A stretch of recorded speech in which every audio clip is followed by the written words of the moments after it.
Merhaba arkadaşlar, örgü kanalıma hoş geldiniz. Minik kız bebeklerimizin saçlarını süslemek için tığ işi çiçekli güzel bir saç bandı yaptım. Bugün bu saç bandının anlatımını sizlerle paylaşmak istiyorum. Saç bandını arkadaşlar bu şekilde tek renkli çiçekler ile süsleyebilirsiniz. Rengarenk çiçekler ile süsleyebilirsiniz. Tercihinize göre istediğiniz gibi süsleme yapabilirsiniz. Bu saç bandının örgüsünde iplik olarak istediğiniz marka iplikleri tercih edebilirsiniz. Ben bugün beyaz renkli iplik ile anlatıyorum. Ama siz bu saç bandının örgüsünü her renk ipliği kullanabilirsiniz. Her marka ipliği de kullanabilirsiniz arkadaşlar. Bakın rengarenk çiçeklerle. Bugün de renkli çiçekler ile yaptım. Bakın çok güzel oldu. Bu saç bandının örgüsünde tığ olarak 5 numara 3 milimetre tığ kullandım. Elimin sıklığına göre bu tığı kullandım.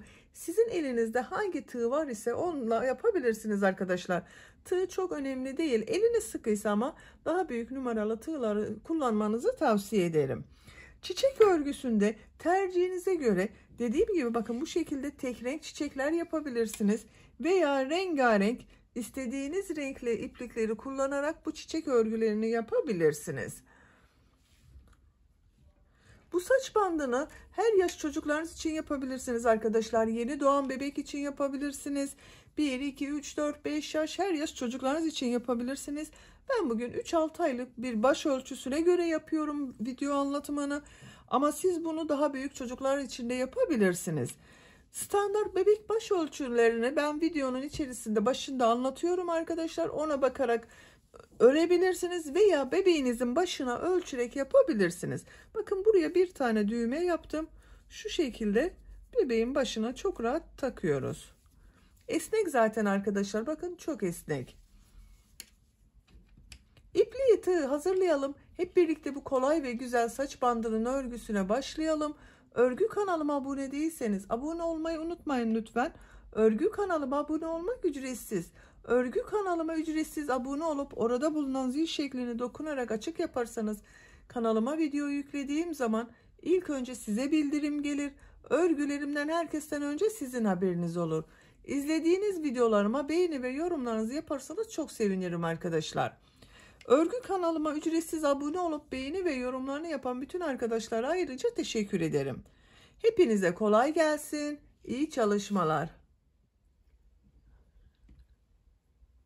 Saç bandı örgüsüne zincir yaparak başlıyorum.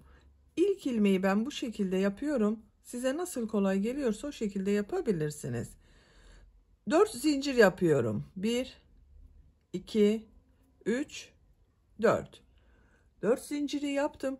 Tığ üzerine iplik alıyorum. 3 ilmek atlıyorum bakın. 1, 2, 3.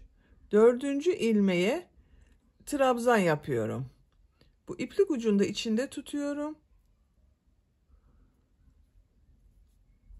Aynı ilmeğe 4 trabzan yapıyorum. 2, 3, 4.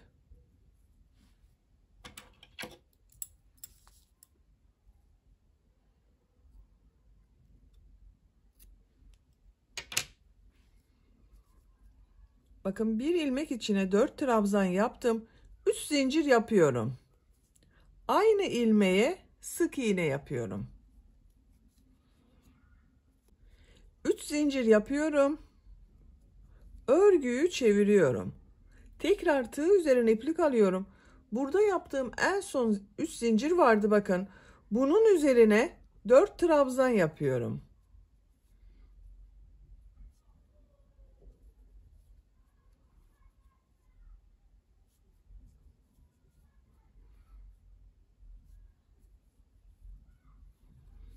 Dört trabzan yaptım. 3 zincir yapıyorum. Buraya sık iğne yapıyorum.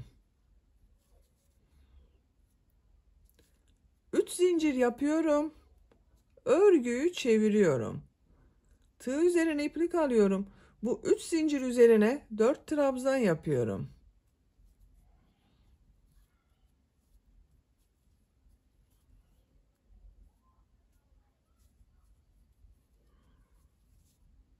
4 trabzan yaptım.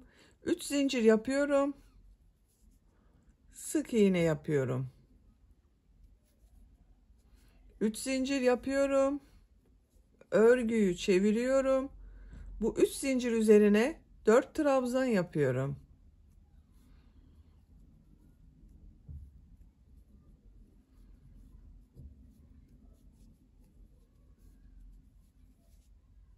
Üç zincir yapıyorum.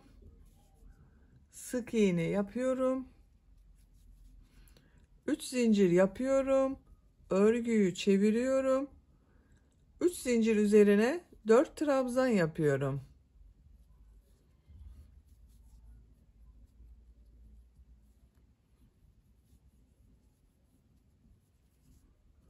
Üç zincir yapıyorum. Sık iğne yapıyorum. Bakın arkadaşlar, görüntüsü bu şekilde oluyor. Çok kolay. Yapacak olduğunuz çocuğun başının ölçüsüne göre bu şekilde modelleri tekrarlayarak devam edelim. Saç bandı örgüsünü yapacağım ölçüye göre ben tamamladım. Bakın bu şekilde oldu arkadaşlar. En son 4 trabzanı yaptım. Buraya 4 zincir yapıyorum. Bakın 3 yapıyordum. Burada 4 zincir yapıyorum. Bu düğme iliği olacak. Düğme iliği için 4 zincir yaptım. Sık iğne yapıyorum. Diğer tarafa düğmesini dikeceğiz. Buraya da düğme iliği yaptım bakın. İpliği kesiyorum.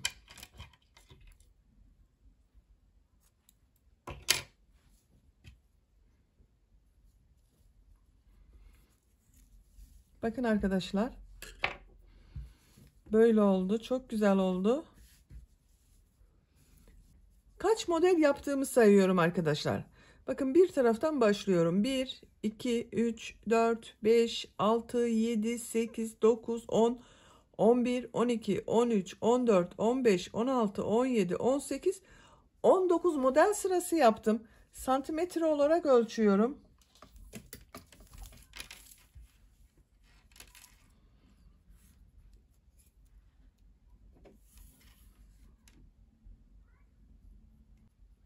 ...38 santimetre uzunluk var bakın arkadaşlar. Ben bugün 3-6 aylık bir bebek baş ölçüsüne göre yaptım. 38 santimetre yaptım arkadaşlar. Siz bunu farklı büyüklükte çocuklar için yapmak istiyorsanız standart baş ölçülerini söylüyorum. 0-3 aylık bebek için 33-36 santimetre yapmanız yeterli olacaktır. 3-6 aylık bir bebek için 36-43 santimetre yeterli olacaktır. 6-12 aylık bir bebek için de bu 41-48 santimetre yeterli olacaktır arkadaşlar. 1-3 yaş arası çocuklar için yapıyorsanız 46-48 santimetre yeterli olur. 3 yaşından büyük çocuklar için yapıyorsanız, 5-6 yaş çocuk için yapıyorsanız da 48-51 santimetre standart ölçüler arkadaşlar. Ama siz bunu bebeğinizin başına ölçerek yaparsanız çok daha iyi olur. Şu şekilde bebeğin başına ölçebilirsiniz. Esnek zaten arkadaşlar. Bakın esnek, düğme de takacağız buraya. Çok kullanışlı olur. Saç bandının örgüsünü bitirdik. Bakın hem çok kolay hem de çok güzel. Bunu istediğimiz gibi süsleyebiliriz. Ben bugün bu şekilde bakın çiçekler yaptım. Bu çiçekler ile süslemek istiyorum.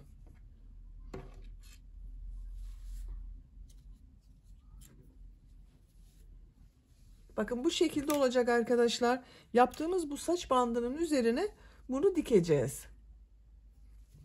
Yaptığımız bu çiçekleri, gelin ilk önce bir çiçek yapmasını birlikte yapalım. Sonra süslemesini yaparız. Bu renk iplik ile yapıyorum.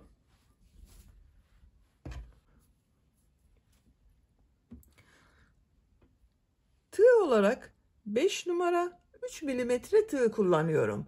Siz biraz daha büyük çiçek olsun istiyorsanız, bakın benim yaptığım çiçekler bu büyüklükte, 3,5-4 milimetre tığlarda kullanabilirsiniz arkadaşlar. Daha küçük yapmak istiyorsanız da bunu 2-2,5 milimetre tığları kullanırsanız daha küçük ölçüde çiçek elde edersiniz. İpliğin kalınlığı da çiçeğin büyüklüğünde çok etkili. Kalın iplikler tercih ederseniz daha büyük çiçekler olur. Şu şekilde bir bakın sihirli halka yapıyorum. Parmağımdan çıkardım. Bakın bunu tutuyorum. zincir yaptım, sağlamlaştırdım. 4 zincir yapıyorum. 1 2 3 4. Tığ üzerine 2 defa iplik doluyorum. Üçlü trabzan yapacağız arkadaşlar. 3 üçlü trabzan yapıyorum. Bakın 3 defa da çıkarıyorum. 1 2 3. Tekrar 2 defa iplik doluyorum. Üçlü trabzan yapıyorum.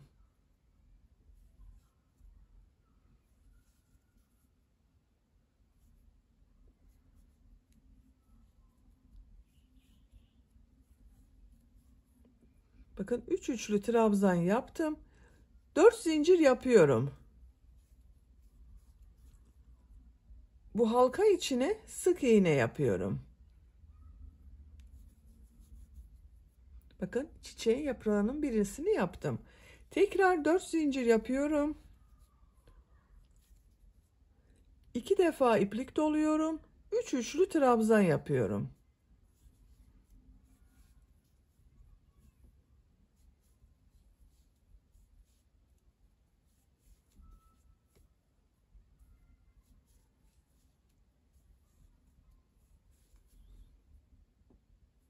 Dört zincir yapıyorum.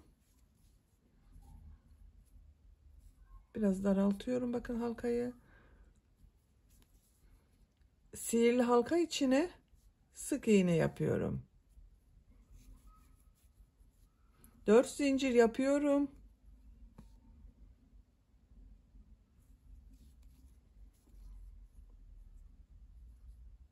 3 üçlü trabzan yapıyorum.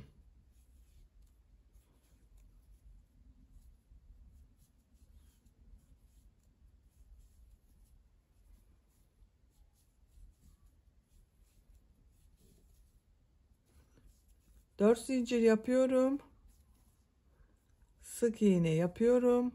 Bakın üçüncü yaprağını bitirdik. 4 zincir yapıyorum. 3 üçlü trabzan yapıyorum.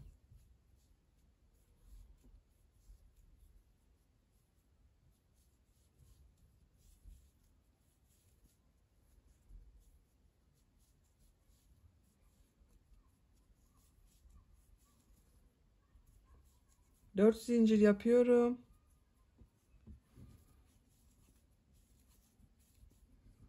Sık iğne yapıyorum. 4 zincir yapıyorum. 3 üçlü trabzan yapıyorum.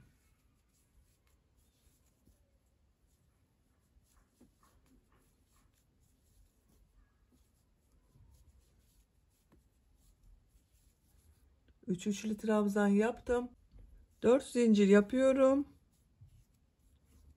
Sık iğne yapıyorum. Bakın 1 2 3 4 5 yaprak yaptım. Burada iplik ucu duruyor, bakın bunu yavaş çekiyorum. Bu ortayı tamamen kapatacağız arkadaşlar, hiç boşluk kalmayacak. İpliği de keselim. Çiçeği dikeceğimiz için biraz uzun kesiyorum arkadaşlar.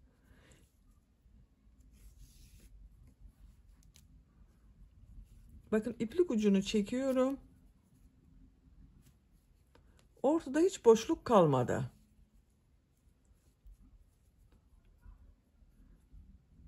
İki iplik ucunu bağlıyorum.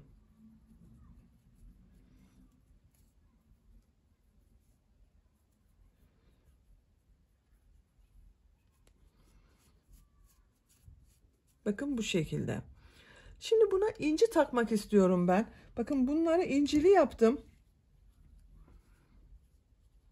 Buna da inci takıyorum arkadaşlar. İplik ucunu buraya takıyorum.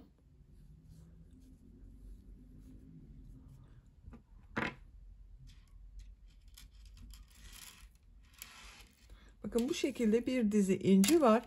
Kolay takmak için bakın bu iplik ucu burada duruyor arkadaşlar. İncinin dizili olduğu iplik ucu. Bunu iplik ucuna bağlıyorum. Bu şekilde bir defa bağlıyorum bakın.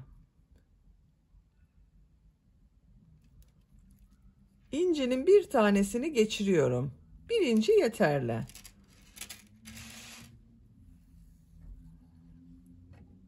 İplik ucunu ters taraftan çekiyorum.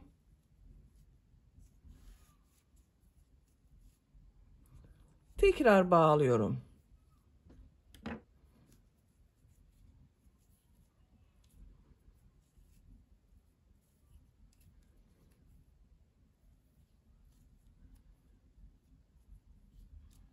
Bakın, inciyi taktım. Çok güzel oldu. Artık bu çiçeği istediğimiz yerde kullanabiliriz. Bakın, çiçeği iplik uzun bıraktım arkadaşlar, çiçeklerde iplikleri dikmek için. Bunu saç bandına dikilişini de göstermek istiyorum.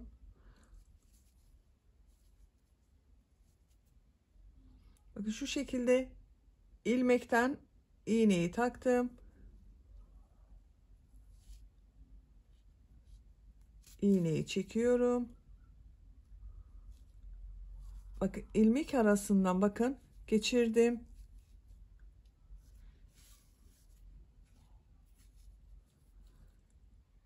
Şu şekilde bakın, iğneyi geriye takıyorum.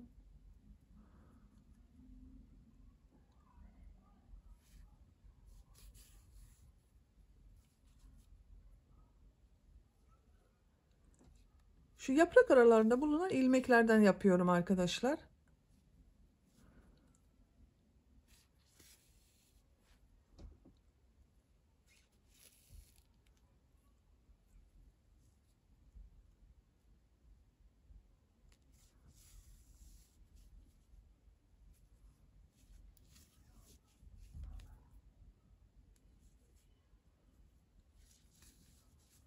Bakın, diğer taraftan da iplik görünmüyor.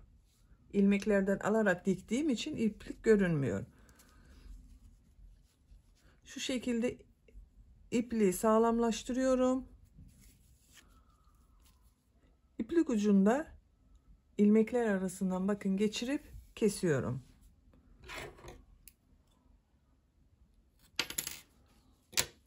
Bu renk sıralamasını istediğiniz gibi yapabilirsiniz. Bu çiçeği diktiğimiz gibi bütün çiçekleri dikerek tamamlayalım.